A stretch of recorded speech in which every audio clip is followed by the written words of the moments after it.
Okay, I double-checked documentation on the Ford manual and found out that indeed the float level that I had been provided, looking it up online at 13/32 of an inch, 13/16 of an inch, was incorrect. The correct float level for this carburetor is 7/16 of an inch, which is 14/32. I saw one other place that said 13/32, so if I'm in between 13 and 14/32, I'm good. Well, because I was chasing a wrong reading before, I'm a little bit lean in my settings right now. So I'm going to go ahead and raise the float level a little bit.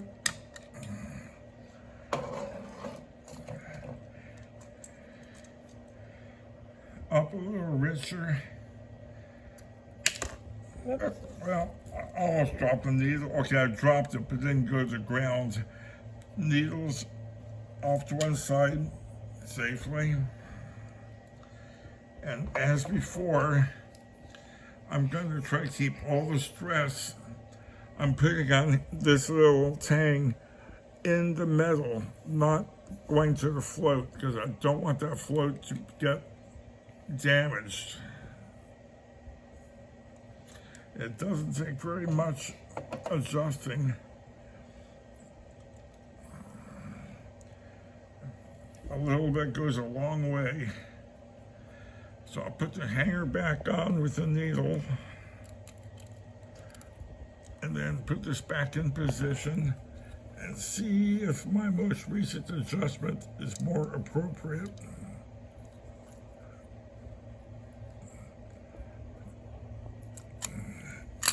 Needle is in. I'll now snap the retaining bail in place.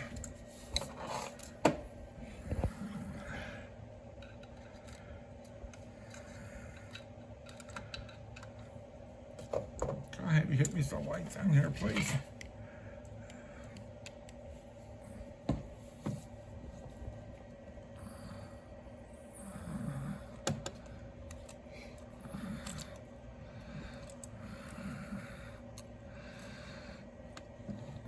Have it over.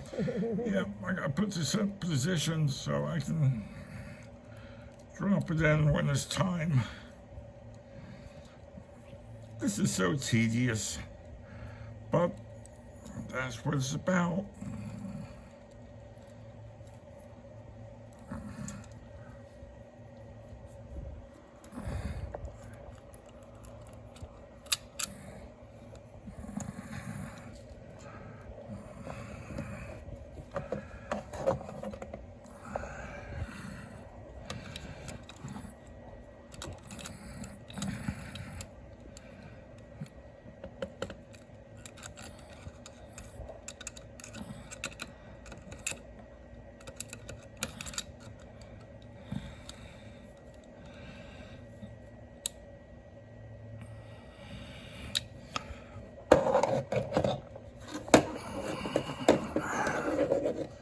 Eventually, I'll get this clip in place.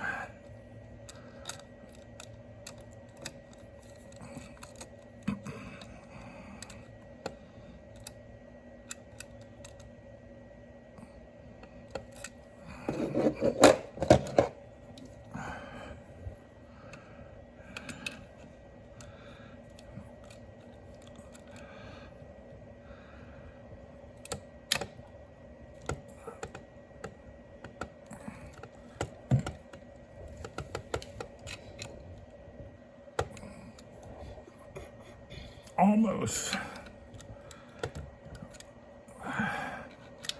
There. If you take a look, you'll see where the bailing clip is down in the little groove on the seat, which holds this whole pin in place.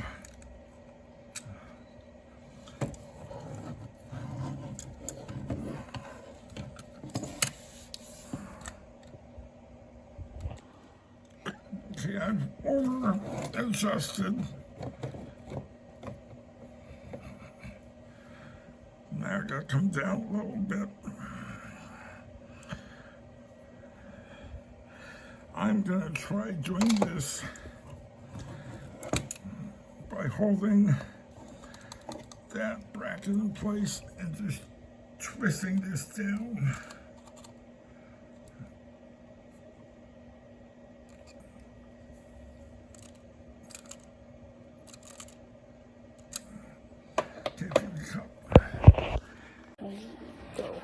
Okay, so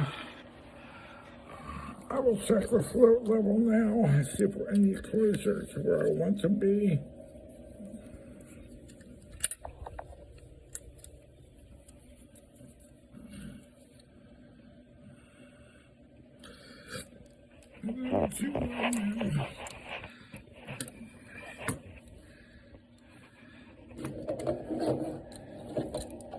So applying pressure here, I'll put some more downward pressure.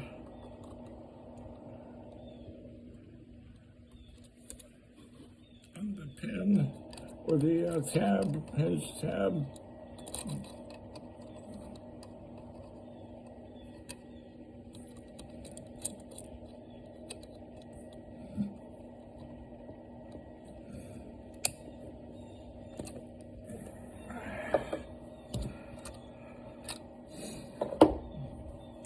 Looks like it moved.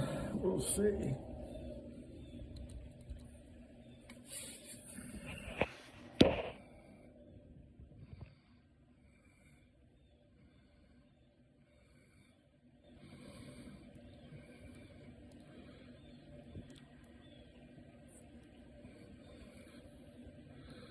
$16.30 seconds.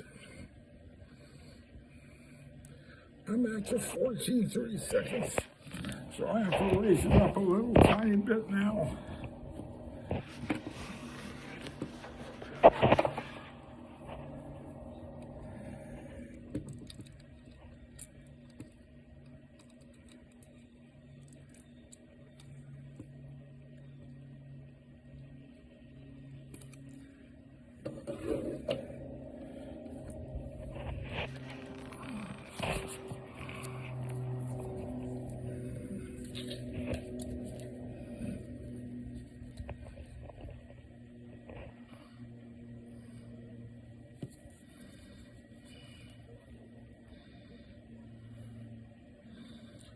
Okay, 14.30 seconds. That's where I want it.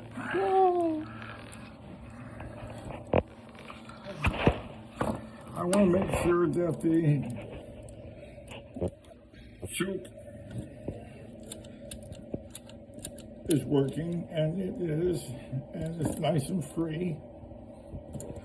I want to open the throttle and make sure that the off-choke mechanisms are also working.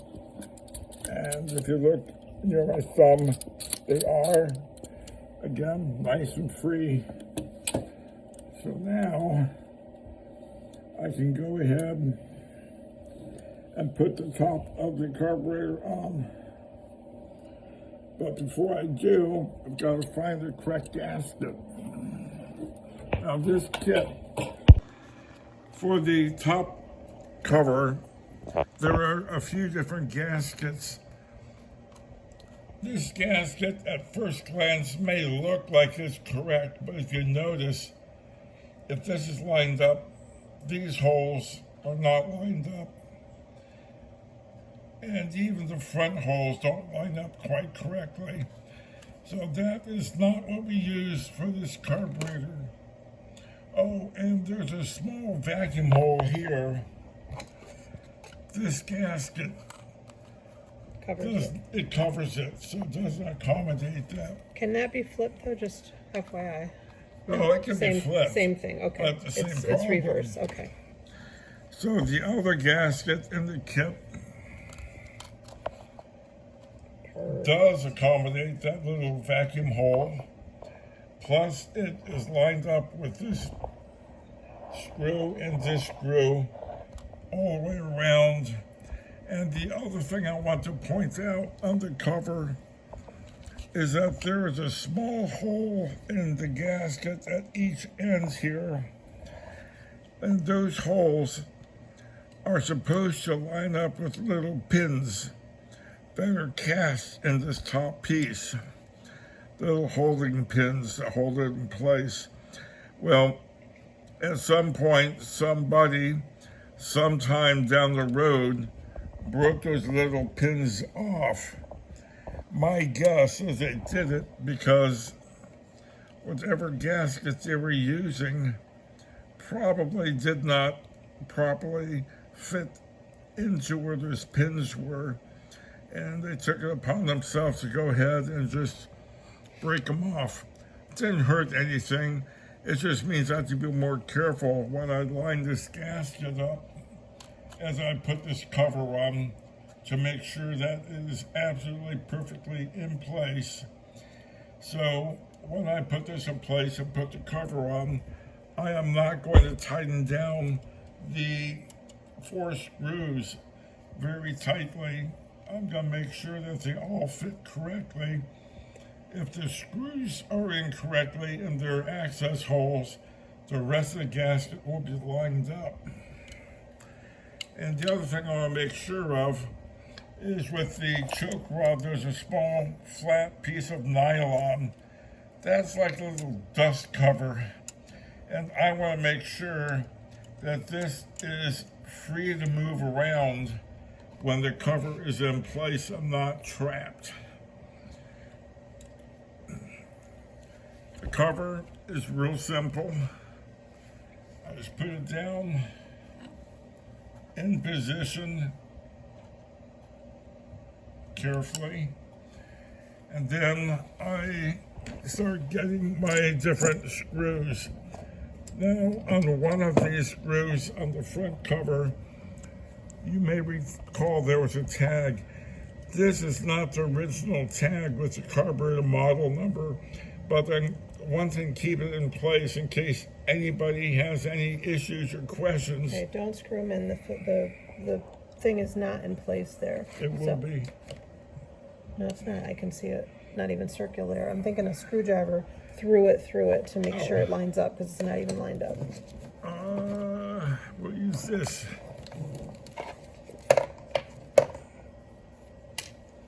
So, Go and put it down. there. Okay, now it's lined up. Okay, I can see through there.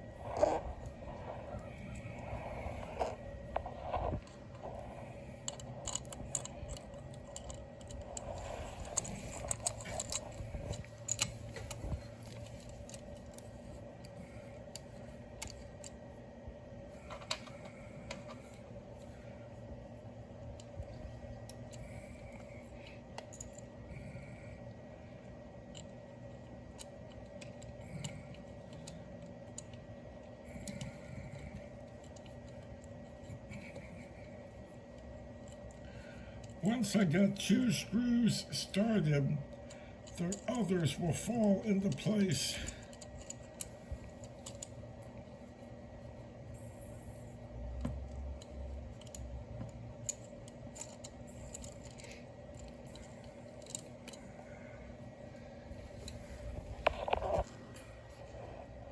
Right there.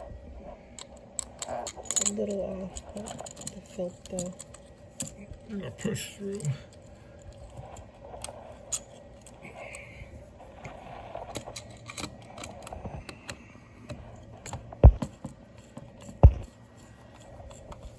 There we go. So I keep these a little bit loose as I put the other screws in place. And all 4 of these screws are the same length and they all have a lock washer. Now, it's been many years since I've rebuilt one of these. I used to rebuild several a week. When I worked at a Ford dealership years ago, power valves kept failing, but I am pretty sure that the original screws probably did not have a lock washer. So if you don't have a lock washer, don't panic. Everything will be fine. But just like anything else, after you get all 4 screws and the hold down bolts in place, then and only then do we tighten this cover down. And as with everything else, tight enough is tight enough. Hold on. Was this supposed to go through this hole? Yes, not yet. But you're tightening those things up. Oh, goodness. Okay. Good thing I know my car parts, huh? I would have figured it out, but it wouldn't have been happiness. You're welcome. Okay, I think I'm going to leave this in the video instead of editing it out. Just so anybody watching will see that it pays to look carefully. I should have been watching more carefully to make sure everything was in place before I started dropping things down and bolting them in place. You're not going to give your wife credit for seeing that? I was just going to say, okay. you didn't let me finish. Thank you to Linda for being so observant and willing to ask questions. And part of that is that when she does ask a question, I don't bite off her head. So if you guys are out there with your wife or your girlfriend and she's just trying to help, let her help. Believe me, if I had bolted the last bolt down and then tightened everything down and didn't realize that I missed a spot, I would not have been very happy with myself. It's bad enough she caught me, but she's being a good sport about it, so I'm going to try and be a good sport also. Okay, we'll do this again. I should have known better.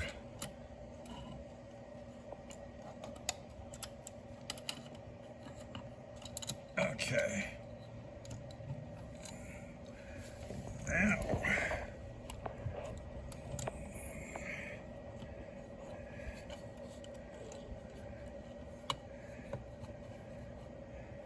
Get the gasket in place. Good. Make sure that this is moving around.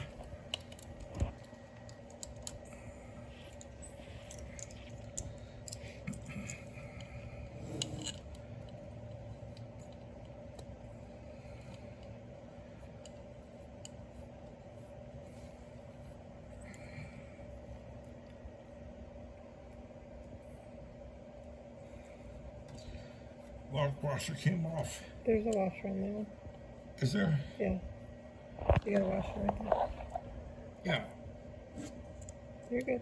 How did I get those? An extra one. Was there one before in it? There is one here? Yeah. I don't see it.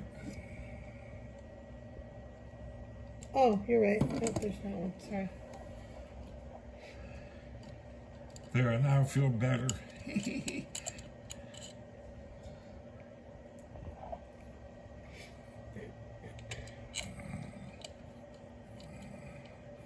It was done fine without the lock washer, but it was provided, so I'll use it. It doesn't hurt.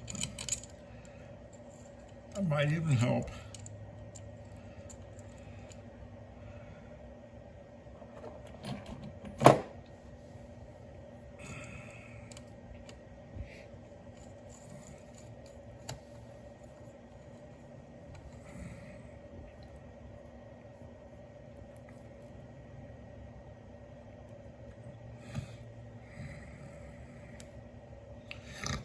Okay.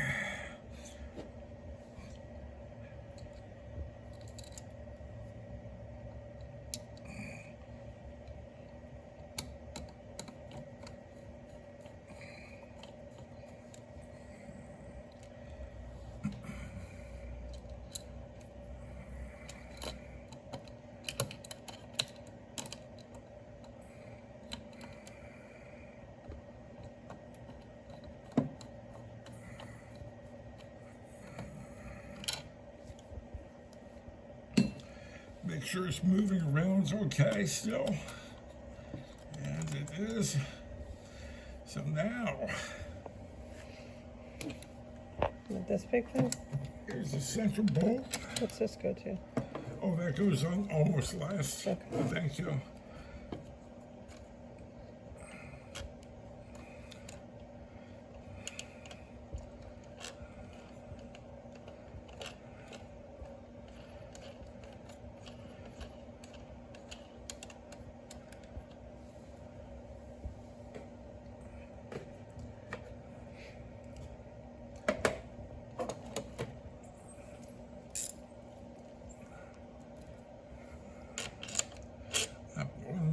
on.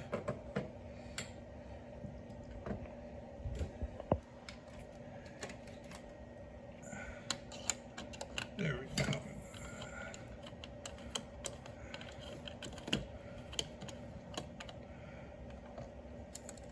Moves around.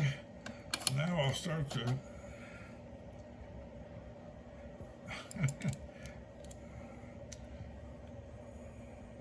that's a 3/8.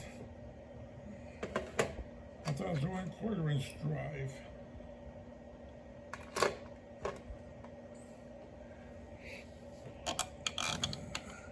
There, that's better.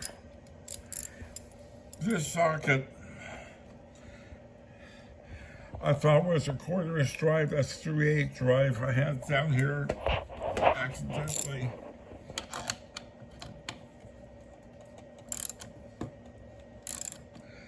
Okay, that's just a little bit snug.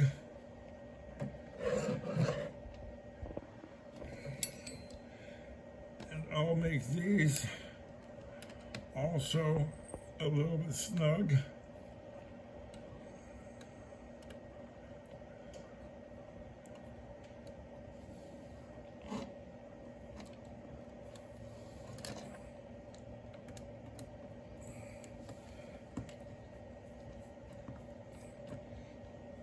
And up front, a little bit snug.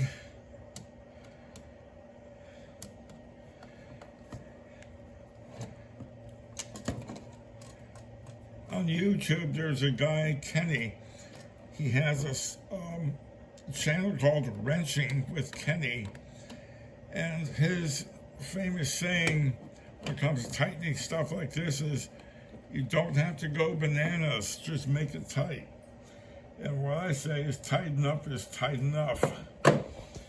It's possible to over tighten these things. We don't want to strip out the threads in this pot metal.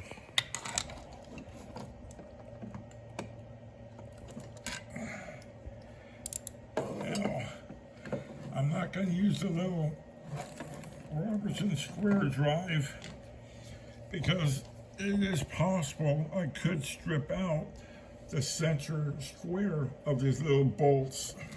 I don't want to do that, so I use a flat tip screwdriver for the final tightening.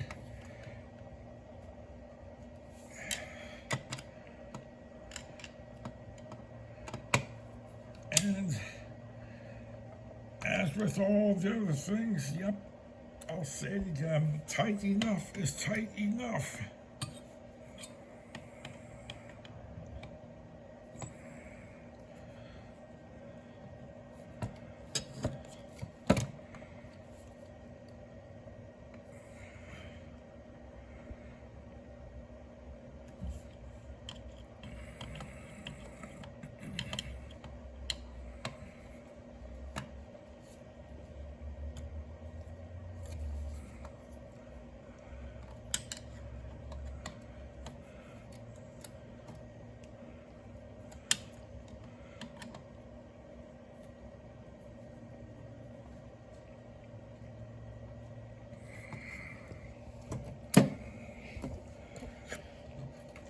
Okay, so then I've got a little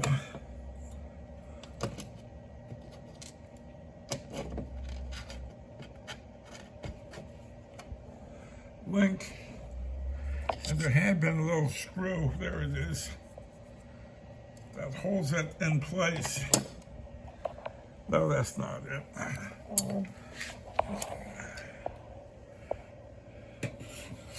You can pause it for a moment.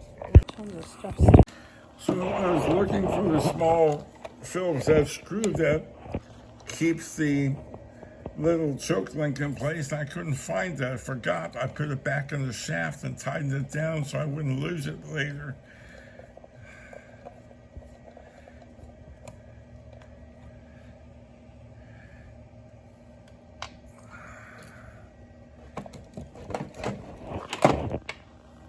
See if I can get these on here. It may be too large. I want to put a little bit of magnetic force on the Phillips screwdriver to hold that screw in place once I have this little link in place, and get ready to tighten it down.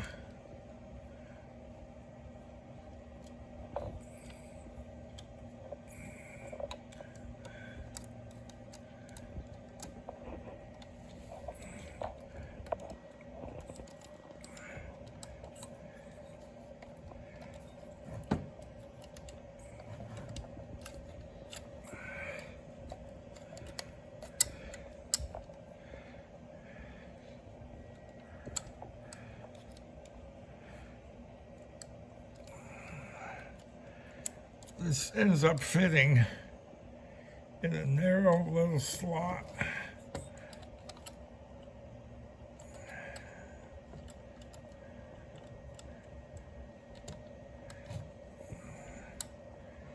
And what I'm finding is I'm not getting this down as far as I need to get that slot to line up. So I'm going to go ahead and flip this and see if that makes any difference. It might. Not really.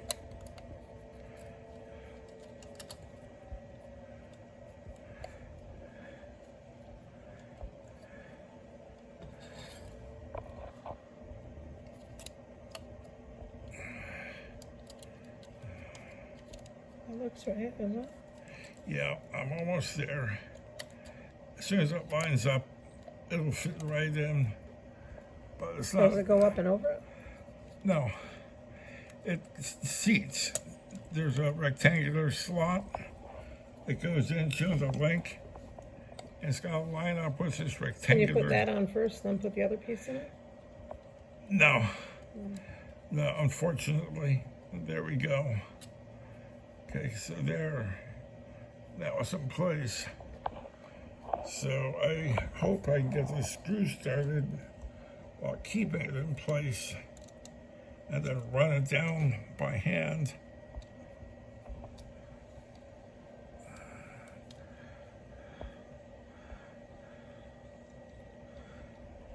Such a small little thing to have to deal with. Okay, I got it started.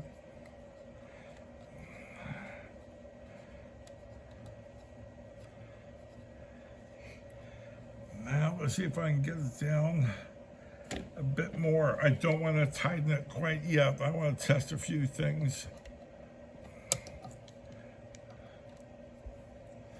I want to make sure that the linkage is actually working the way it's supposed to before I tighten it.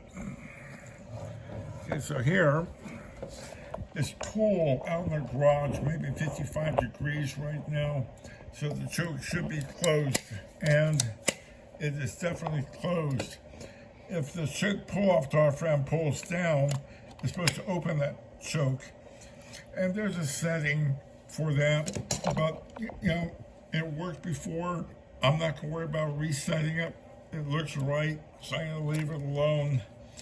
The other thing I'm gonna do is attempt to open the throttle fully. When I do, you notice that the choke comes open a little bit. So if the engine is cold and someone floors the throttle, it doesn't over-richen the mixture.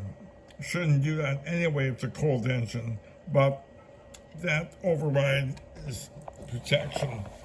Now the other thing to note is with that choke closed, there's a screw down here that is hitting a small cam, and that is a high-speed idle cam. And as I open the choke, because it warms up, it drops out of the way, and then the throttle speed is then managed by a small screw on the other side of the carburetor right here for base idle. But when the choke is on, the throttle is held open by a fast idle cam a little tiny bit.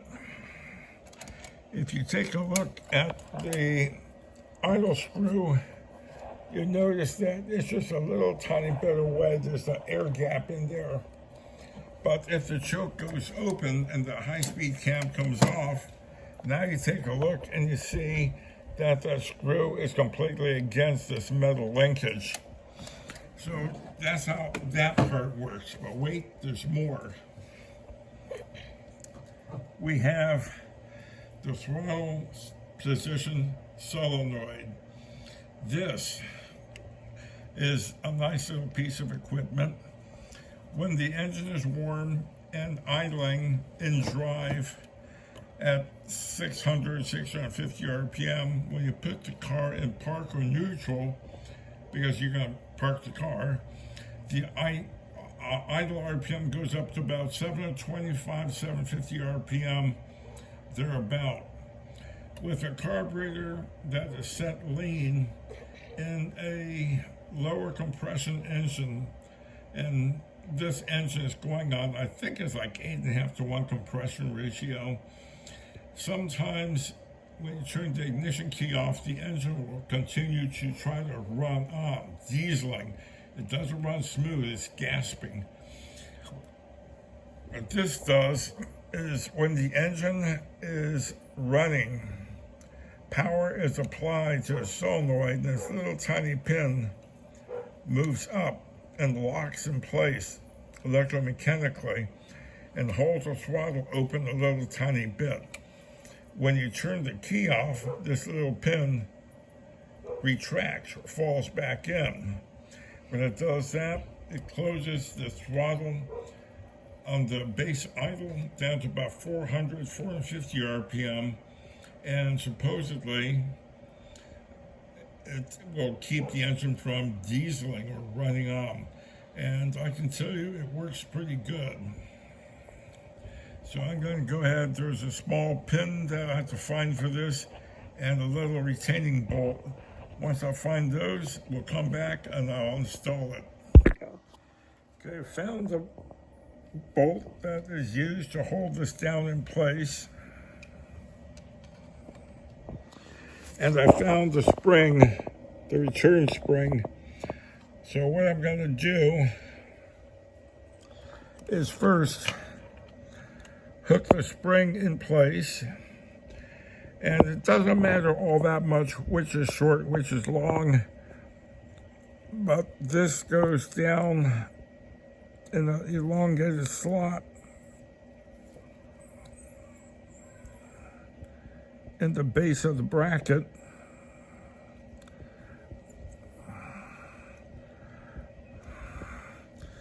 It's made not to accidentally come off. Is that nice? Makes it a little bit tough to get back on, but that's okay. It's for a good reason.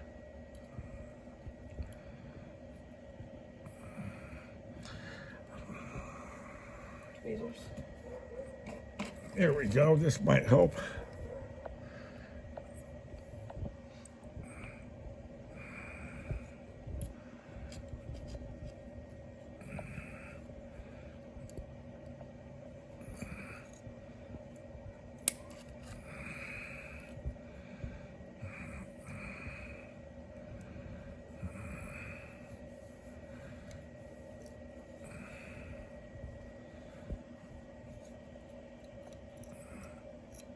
It'll get in eventually. There we go. And there. That thing's not going to go anywhere accidentally.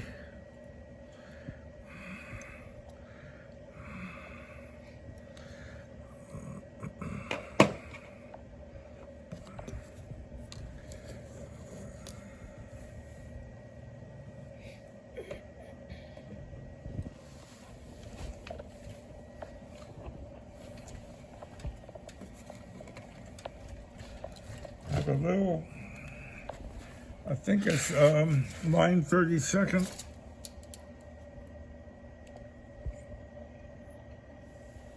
Can't read that. It's on 15ths. 5/16. 5/16 hex socket. keep that spring up above where I'm installing. Put the bolt in place and then maneuver this whole thing over until I can get that bolt started in its threading.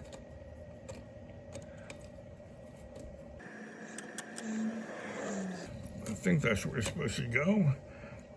The threads don't feel right yet. I got a feel for the threads, make sure I'm not stripping it. It's like any other part that's being screwed into the body of this carburetor. I do not want to strip it.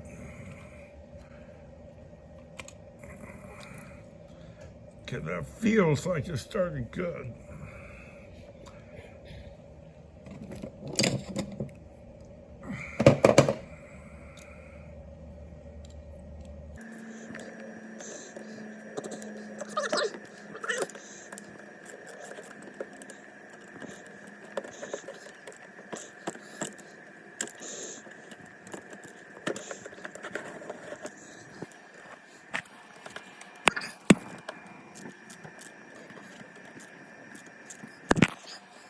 It's supposed to be wobbly?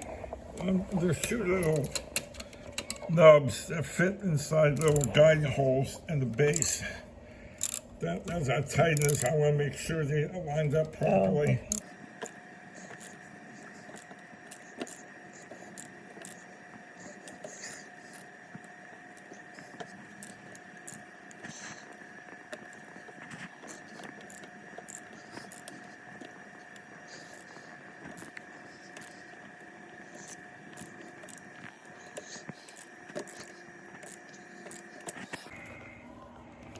This metal is so soft. I'm going into.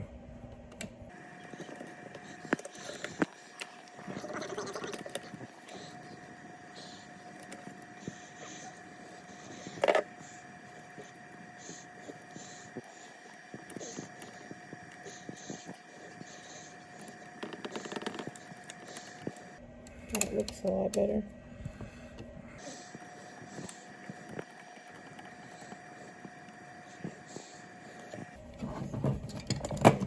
Thank you.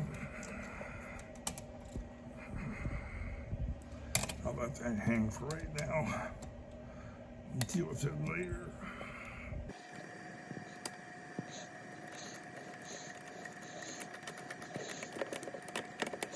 Is there supposed to be any washer in there, anything in there?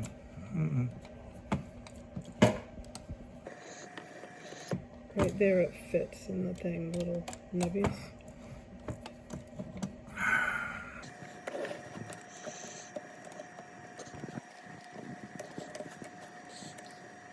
I don't know why it's being so difficult at the end there. It sounds like there's something missing in there. This is it, nothing else. You got the right screw. Yeah, it's the only one left over, first of all. But hex head, nowhere else down there was there a hex head.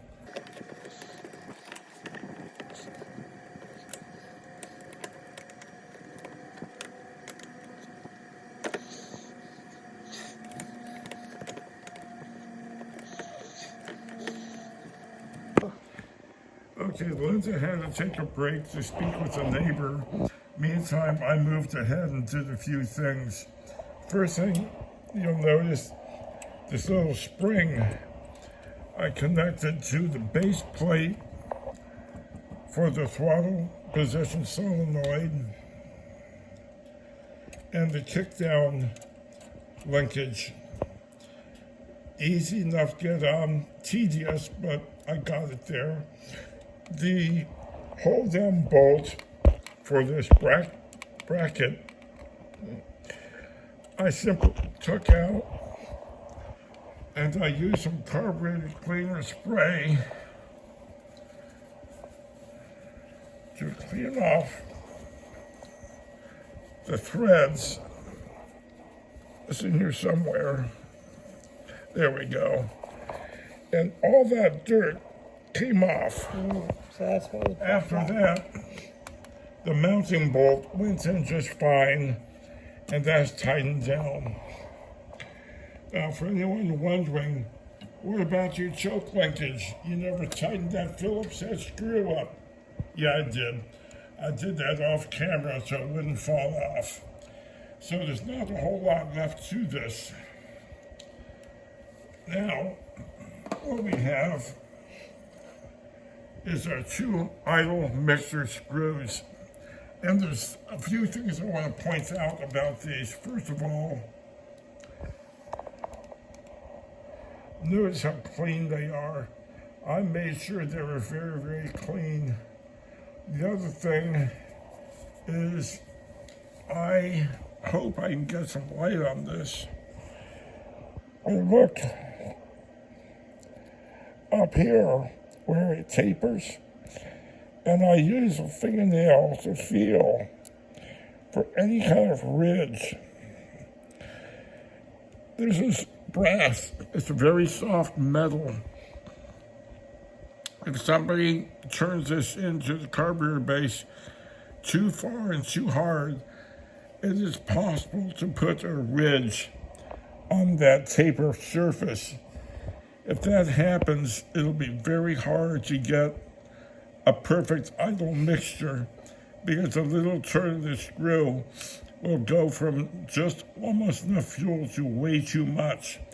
So I look to make sure that they're smooth. Why does one have like a spring on it? Because the the other spring, the spring is over Got here. it. Okay. So, if I recall correctly, when I took these idle mixer screws out of the carburetor, I had turned them in all the way and counted the number of turns in. Well, I'm going to do the same thing, and after I see that I'm going to turn them out 3 3/4 turn. I think they were in 3 1/4. But I'll take them out 3 3/4 because I don't mind this being a little bit on the rich side when I first started. I have to adjust it anyway with the engine running. So in it goes. These are very easy to turn. I shouldn't need a screwdriver, but I might use one. Yeah, I will just get a feel for it as I get near the bottom. Yeah, those springs are getting kind of tight.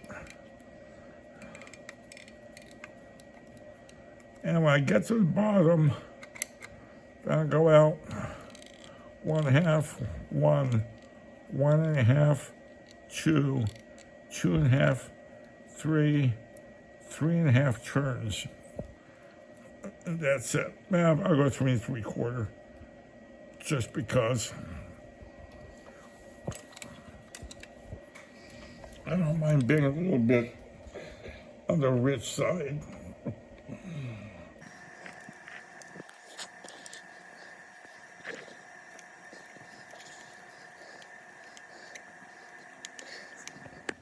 One half, 1, 1.5, 2, 2.5, 3.5, 3 3/4.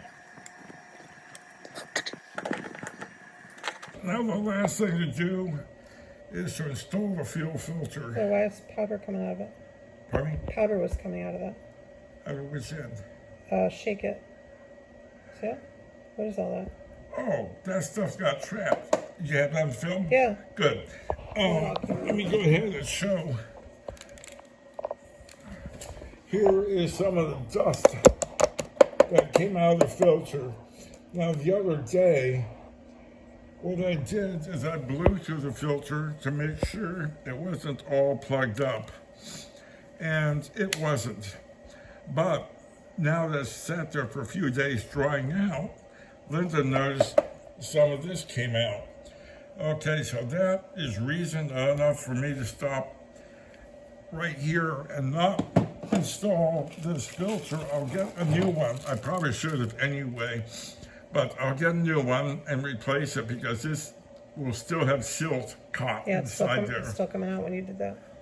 Even now? Yeah, a little white powder. I got it on film. Like, Okay, it looks good. so white. So once I do have a new filter, I have some Teflon tape. I'm going to use a little bit around the threads and screw this in. Now, someone before had this filter in really far. This is pipe threading and shouldn't need to be tightened in all the way flush, but someone had it down there pretty far.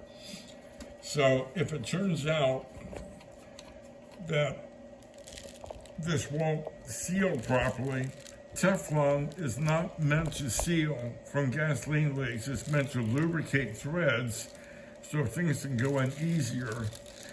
So what I have done in the past is in these kits, there are little leftover gaskets. I simply put it over the filter and then tighten this down, keeping this as square as possible. And after squirting it with some silicone spray and tighten it down and let the gasket do the sealing that the threading should have.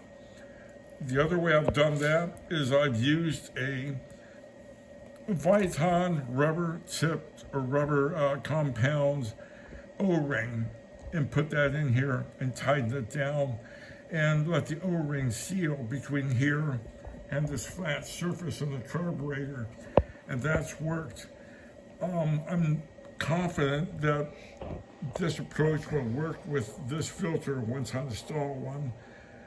Can you just buy those in an auto show store? These are available any automotive repair parts store. Anybody will have these. They use these things for years. Standard size. Other than that, we're done, but I want to show something. A little earlier in this video, I hooked up the electric choke to show how it worked. I'm going to do it again, but this time it'll be more dramatic. Because here, if I hold the choke open and then release it, you hear it snap shut. So as this spring warms up, as current is applied, this will open more and more and more and more, and then you'll see that indeed the electric choke actually does something. So we're going to go off camera so I can hook up the electrical power source and the leads, and we'll get to it. Is some alligator clips, some test leads, a power supply where I have both the red and black cable plugged in. So I'm going to turn this on. Oh, switches in the back.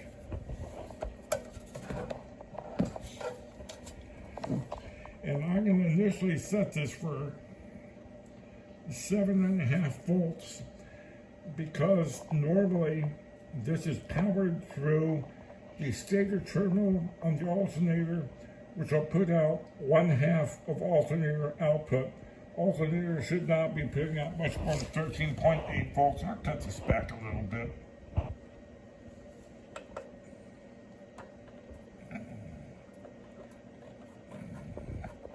I'll make it 14 volts.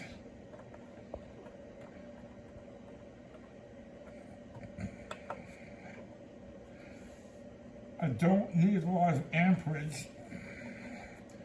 These electric chokes have about 3 amps on them, so I'm going to give it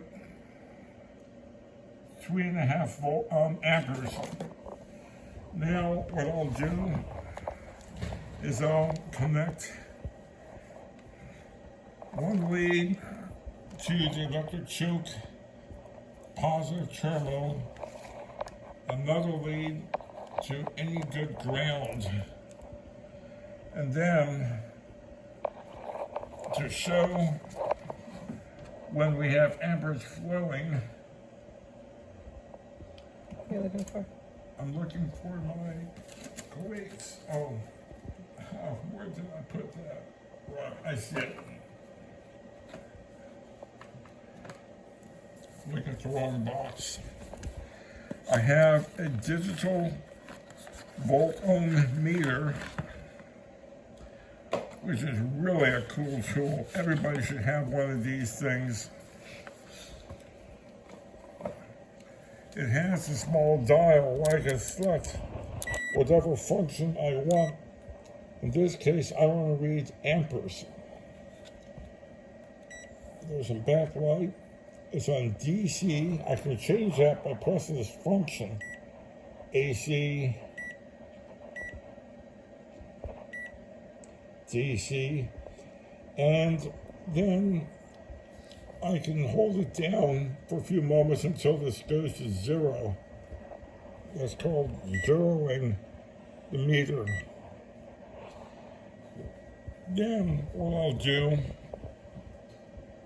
is measure and see if there's any current. Now this is showing almost 1/10 of a milliampere. I will now turn the current on.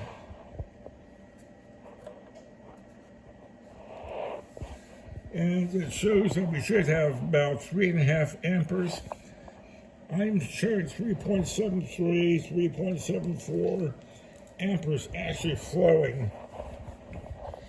As this current is flowing through the electric choke, there's a small heater inside the choke cap that warms up.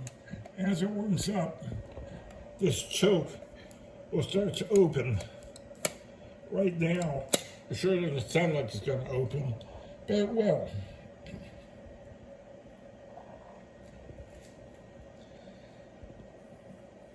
Just keep watching here.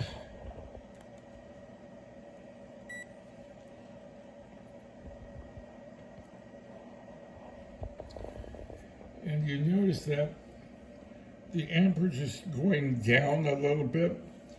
With heat comes resistance.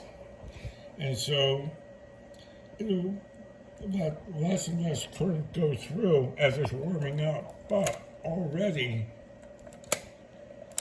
this is a lot easier for me to open. And it's snapping shut with less oomph. 1.75.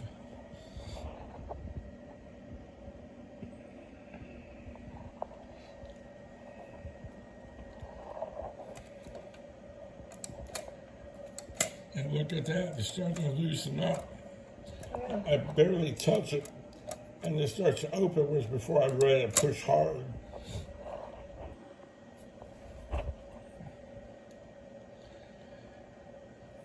Just a few more moments of this, and then I'll go into the next thing I look at.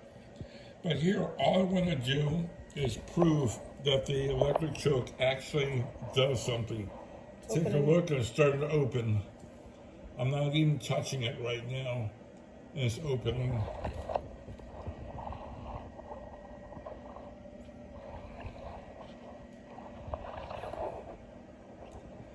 So now, it won't stay closed. Now it's opening up with some pressure on that bimetallic spring inside the choke cap. It's almost fully open. It will not stay closed. Amazing, huh? So that's how electric chokes work. And here's how I prove current is flowing through it. It is less than 1.5 amps right now.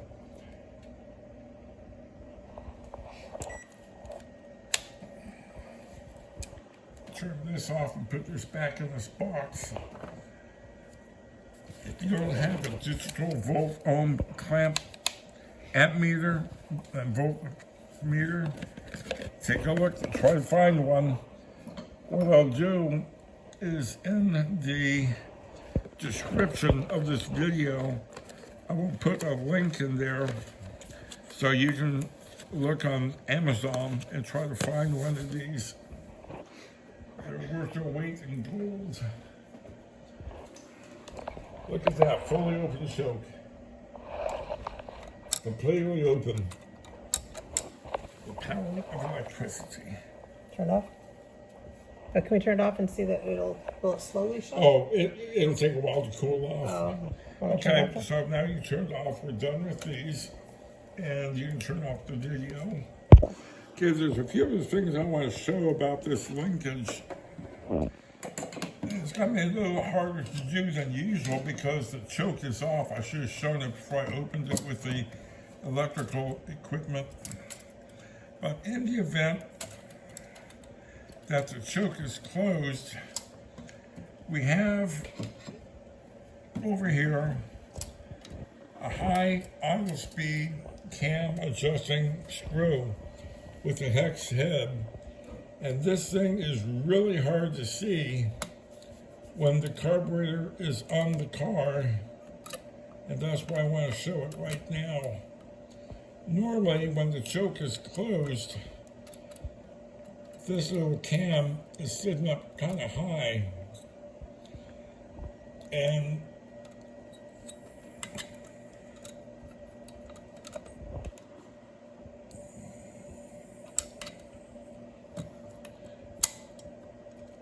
there's an adjustment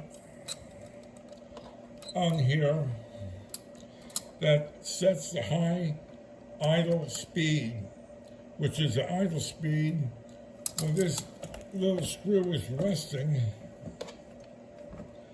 on a stepped cam. Oh, it's going to be hard to show this. There it is.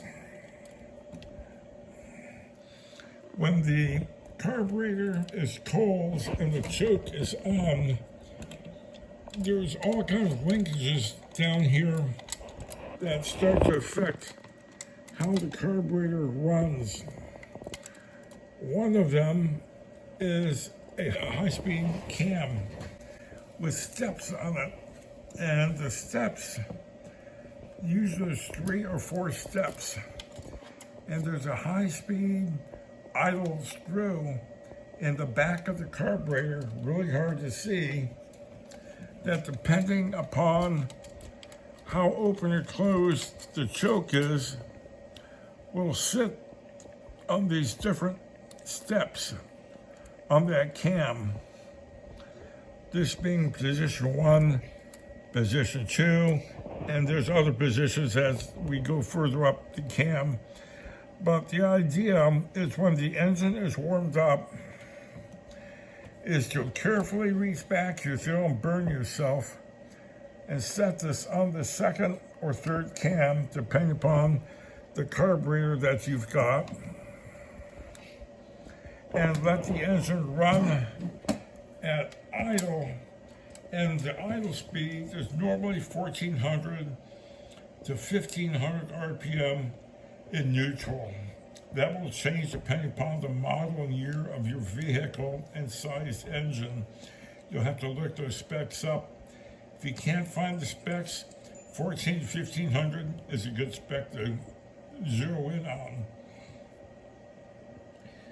After the carburetor warms up a bit and choke comes off, when the throttle is opened, that high-speed idle screw falls away from the cam because the cam rotates so that the idle adjusting screw, fast idle adjusting screw, doesn't have the cam to go against anymore. So now the idle will depend upon the setting of your throttle position solenoid if it's plugged in and working. Right now this one's obviously not plugged in. I'll change that in a few moments. I want to test this. When the ignition is turned off, this little pin on the solenoid will collapse and let the throttle close further than it normally would. And in that position, warmed up, throttle position solenoid unplugged, you should be running about 400 to 450 RPM in park or neutral. When the engine is in drive, warmed up, and running, this little pin will come out and lock in place. And when it does that, the RPM should be, for automatic transmission, between 600 and 650 RPM in drive. So now what I've done is I've turned on a power supply to 12 volts. And it says right now 0 amperes, but I have that set a little higher. I'll just put it 4.5. It went back to Oh, zero. I see what it does. That's what I set it for. That's what's flowing. Oh, I got you. Okay, so positive is hooked up.